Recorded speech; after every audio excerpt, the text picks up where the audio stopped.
Bien, bien, bien. Ok. Vamos a reaccionar al nuevo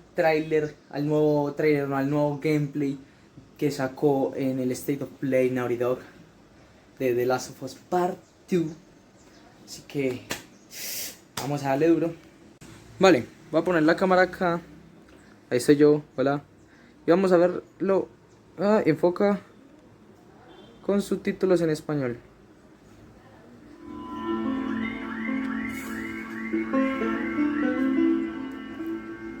I'm Neil Druckmann, Vice President of Naughty Dog and the Director of The Last of Us Part 2. We're just a few weeks away from launch on June 19th, when the game will finally be in your hands. The wait has been long, and we're extremely grateful for your patience, especially now in the midst of these unprecedented and challenging times. We hope you're all taking care of yourselves, and that you, your friends, and your loved ones are doing well. Because of these extraordinary circumstances, we can't be together in this final stretch and share the experience like we usually would. So today we're trying something different. Something we've never done before. Dios mío.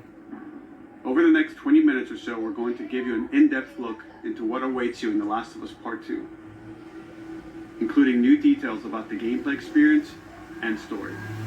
And to cap it all off, we'll be showing a never-before-seen, lengthy gameplay sequence. You'll definitely want to stick around for that. Yo no me lo voy a perder. Obvio que no. I don't know what happened. Dios. I was supposed to take her to the Fireflies and walk away.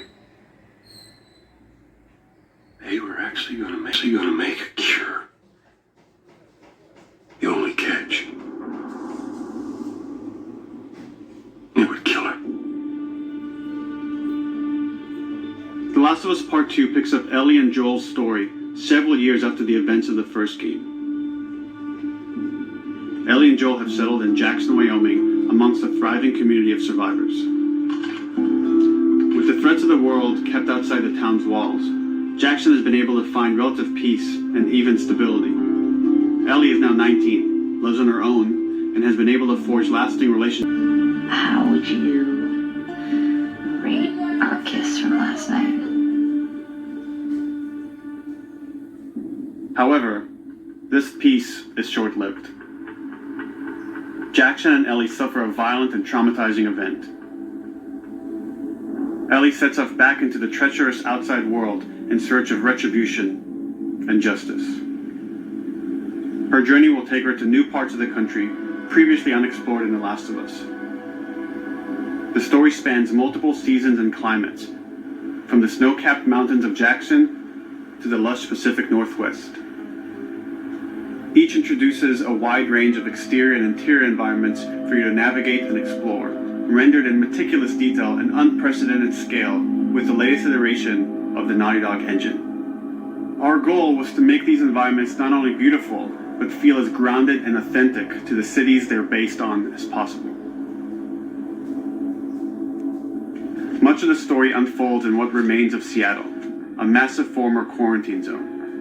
Its locales are incredibly diverse, spanning a dense city center with a skyline of towering high-rises to the beautiful suburbs and stormy waterfronts that surround it. The city exhibits drastic shifts in architecture, elevation, and weather.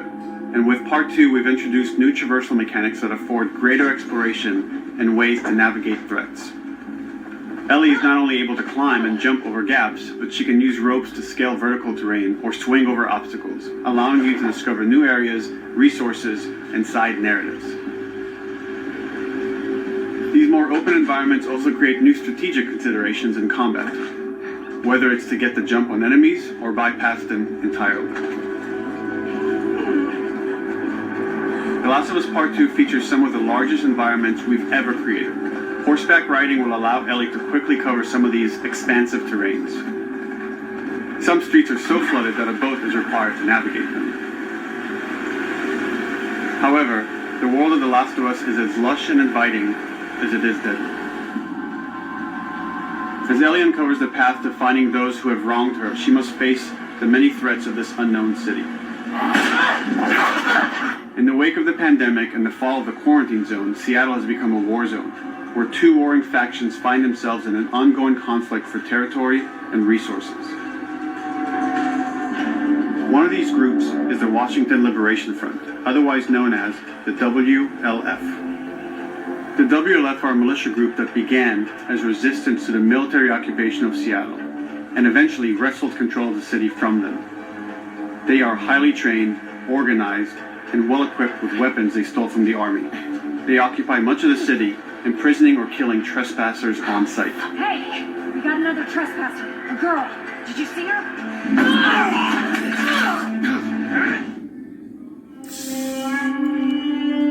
On the other side of this bloody conflict is a group of religious zealots called the Seraphites, or Scars, defined by the self-inflicted deep cuts that they bear across their faces. Like the WLF, they're deeply tribalistic and territorial. They're known for being stealthy, using overgrowth as cover, and they use more silent weapons like bows and arrows. Clip her wings.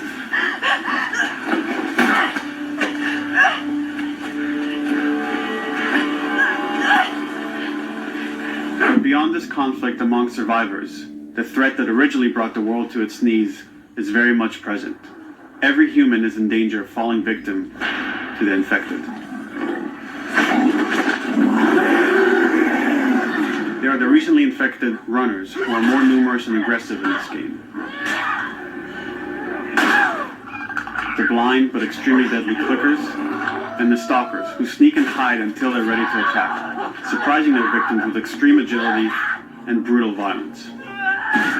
The Last of Us Part 2 introduces new stages of infected, such as the Shamblers. Large, heavily armored enemies that are covered in pustule. Upon getting close to you, they expel a corrosive spore cloud that burns its victims.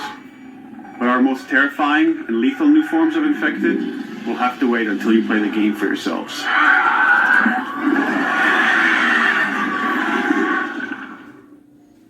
Overcoming these threats will require careful consideration of how you approach every combat encounter and how you leverage Ellie's unique skills, equipment, and the environment to your advantage. Get in there.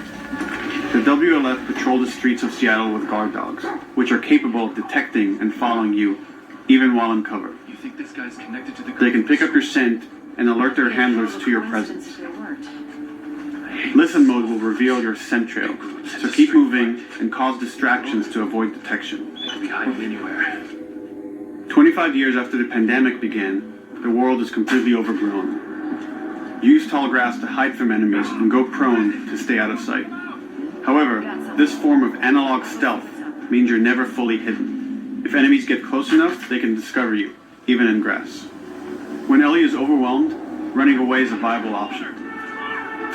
You can also break glass or crawl through tight spaces to find new paths or areas to evade or take on your enemies. In any given combat situation, you can flee an encounter and re-establish stealth to regain the advantage. If you absolutely have to fight your way out, there are a variety of tools at your disposal. Ellie's more agile than most of her enemies. She can sprint and quickly dodge incoming attacks. Learning how opponents attack with different weapons and mastering the timing of your dodges will prevent you from taking damage and create opportunities to counterattack. You can use throwable items or well-placed shots to stun enemies before dealing a killing blow. Or using them as a shield to protect yourself or buy some time to figure out the next move.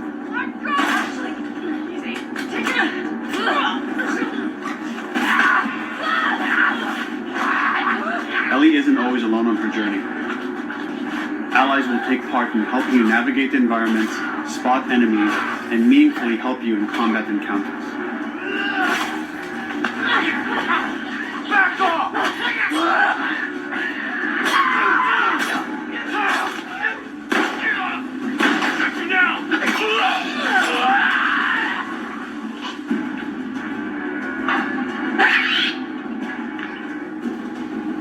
Between the human survivors and the roaming infected, there will be times where multiple threats are present, creating new strategic considerations and opportunities. You can choose whether to attack these opponents separately and directly, or find ways to pit them against each other.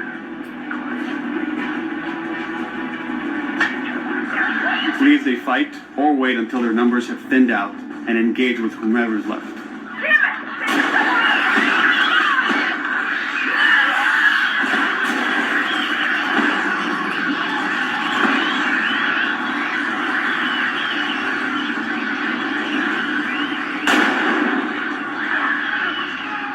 Our goal is to create unparalleled attention, coupled with deep systems that give you greater control and influence over your journey.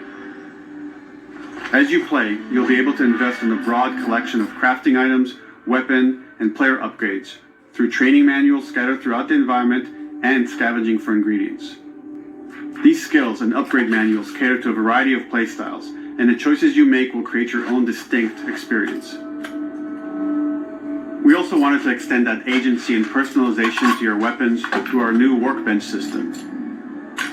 Scavenge for parts to modify and improve your weapon's performance and attributes, all of which are visualized and become part of your character.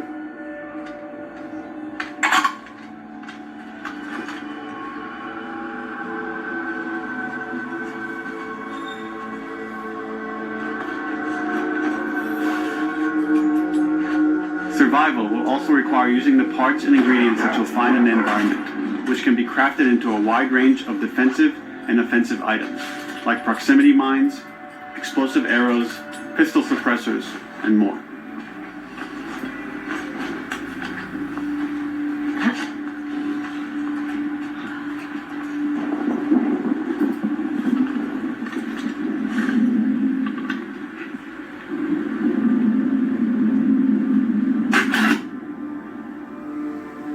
All of these gameplay systems are meant to immerse you in the world and make you feel in lockstep with Ellie's emotional journey.